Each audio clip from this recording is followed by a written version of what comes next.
G'day. Welcome to another episode of Gravesend Australia Diecast Salvage.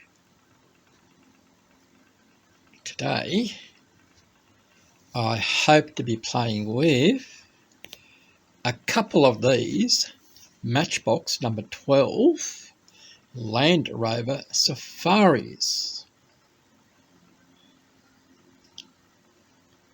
So, if you want to come along with the journey, stay with us.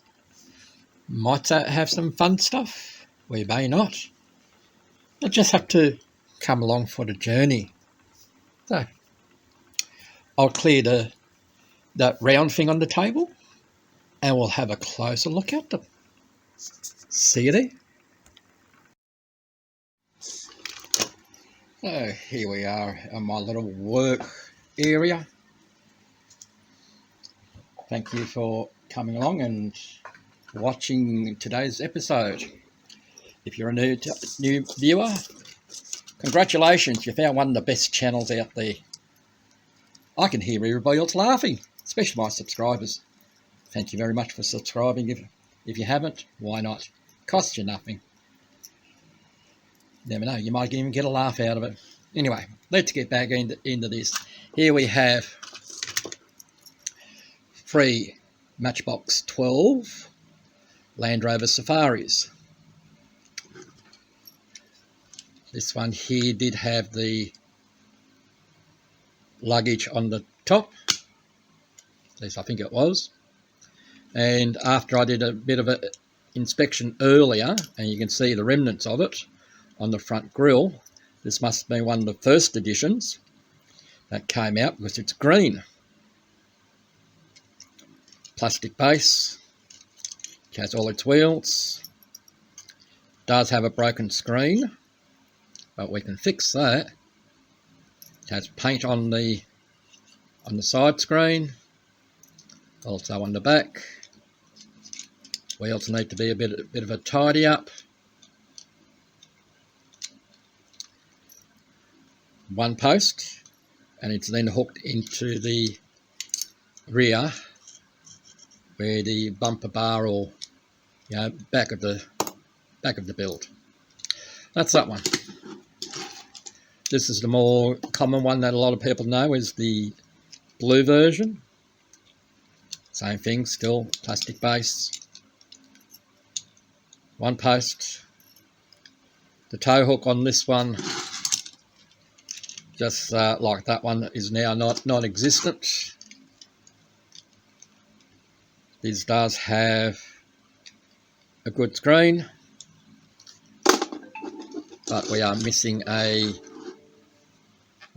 the luggage. We'll come back to the luggage part later. Here is the super fast version of it. We're not doing anything with this one. While it does have some minor paint chips on it, we're going to keep this one as it is. So it's super fast, does have the tow hook, does have the luggage, excellent screen. So yeah, we'll keep that one in the background and we'll work on these two. So I'll bring you back when we're ready to disassemble. Alright, let's start off with this one. I've used the burr tool to take off the head of the mushroom off the post. Like I said, it's held in by tabs in the back. So we'll just come under here. Like I said, be careful, it is a plastic base that we need to clean up. We'll clean up the wheels.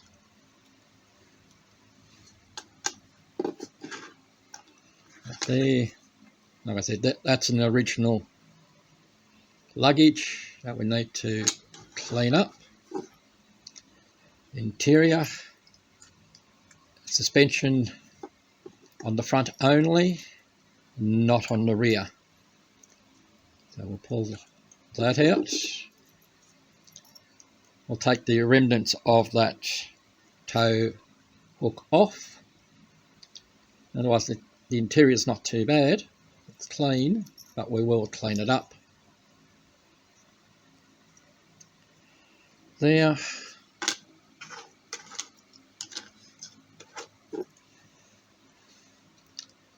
The windshield should just fall out. Let's give it a bit of a, because it's not riveted. There we go. There's the screen.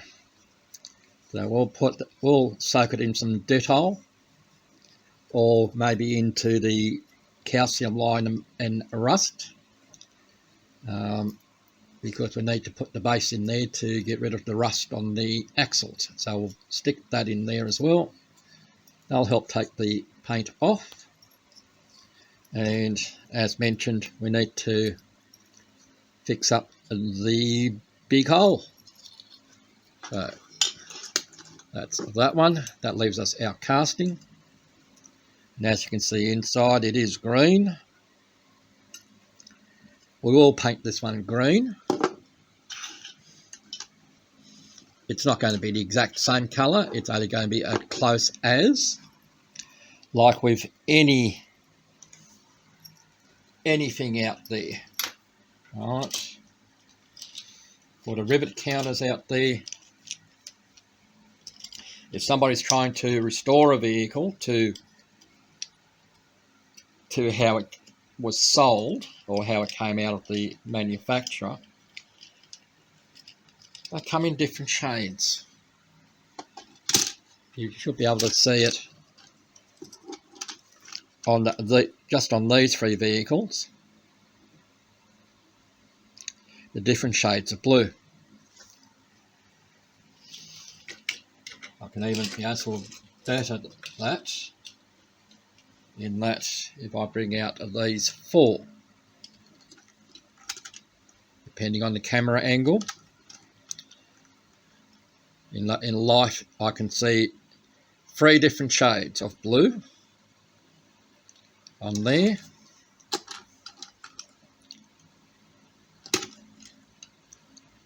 Alright, so all come from the same factory. They're not restored, they're original. Right. So many factors in colour matching. Cameras will filter colours differently. If you've seen my past videos, and if you look at other restorers' videos, they'll tell you that the colour looks different in front of them than what it does in front of the camera. So you match it up as close as you can. You'll never get an exact match because the paints which they used back then is different to the paints that we use today. Just get as close as possible, because if that's sitting on the shelf by itself, you walk in, the seed's blue. All right, if I get a close enough colour to it, they'll say, yeah, that looks good.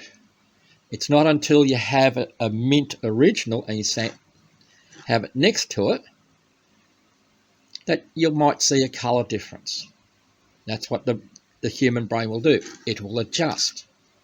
So if you're restoring a vehicle back to its as close to original colours as possible, that's good. The thing is, it's your vehicle. You're the one that's got to be happy with it, not the people which are making comment. It's not their vehicle. Anyway, this one's waffling on. Same thing. Plastic base. Tyres are good on it.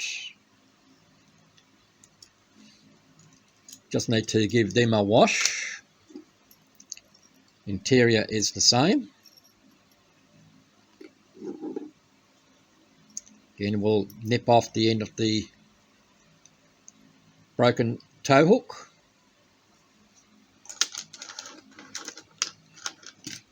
If I can get fumble fingers to work properly. Come on, fumble fingers.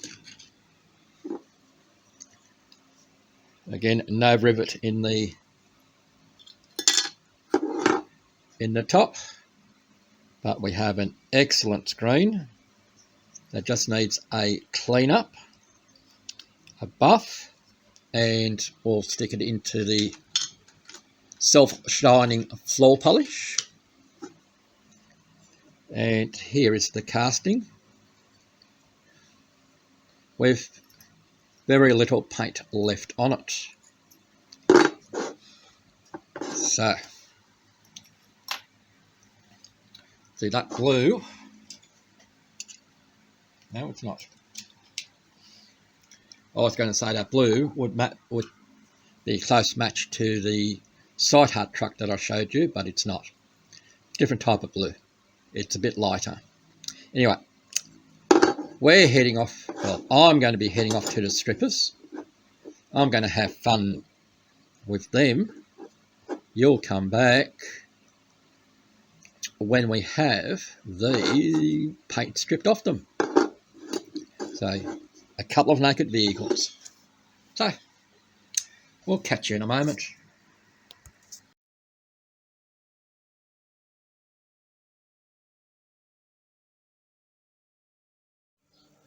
Okay, we have our calcium lime scale and rust remover, not a sponsor, in our tub over here. We shall put our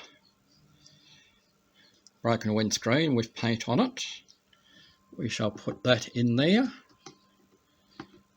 and we'll also put the base that's got the rusty wheels in it in there as well. If Fumble Fingers gets his act together. There we go. Both submerged. That's better. Both underwater. We'll leave that in there for a short time. In the meantime, our two vehicles here have come back from the strippers while I put this back in its place back there. So, these now, they've had fun with the strippers, so now they get to play with themselves. Well, again, it's me having to do a hand job again. Joking there, Joyce. So, we grab our scourer, grab our brass bristle brush. Right, that's the green one, and all we do is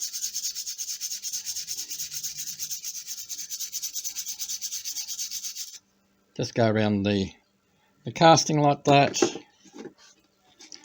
Then we go over with the steel scourer.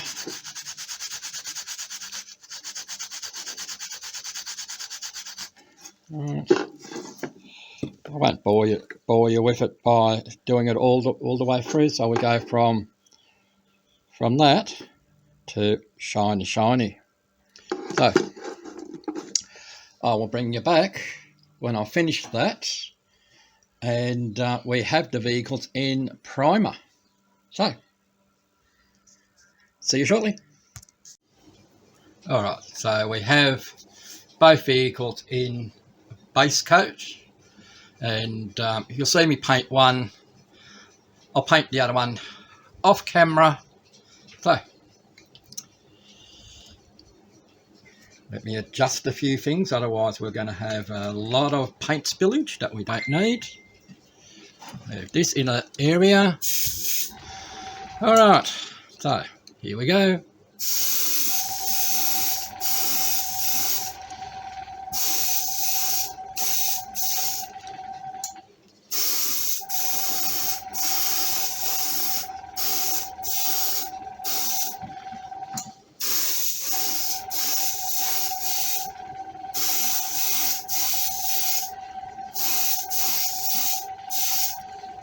I'm not trying to go for an exact match because you'll never get it. Like I mentioned a few times already in this.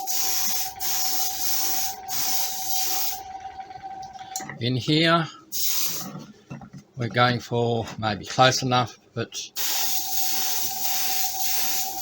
for those that have been with me for a while,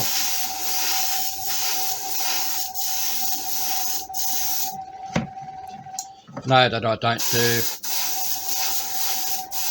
exact restorations if I'm doing a restoration.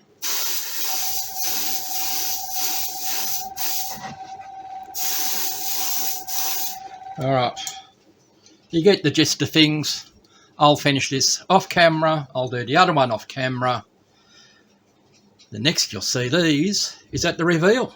See you there. This is just a reminder as to what I started with at the beginning of this episode. And here we are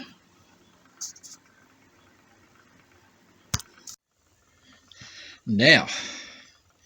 Here we are with the Matchbox number 12 Land Rover. The green one has been repainted green, and we've 3D printed the luggage on the top. The blue one we've repainted blue. Original luggage rack.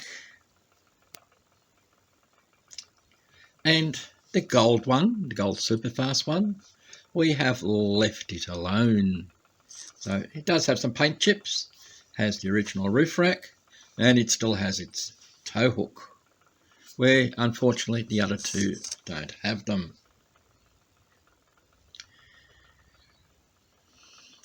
It was only as we're doing the reveal now that I've discovered that the green Land Rover is actually missing the windscreen pillar. But I quickly took it apart and I made an adjustment for it, which you'll see when she comes around again. So I'd like to thank my subscribers, my current subscribers, who have been with me for quite a while. Thank you for supporting the channel. Thank you for the new people that have come. I hope you enjoyed the video, and we'll catch you next time at Gravesend Australia Diecast Salvage.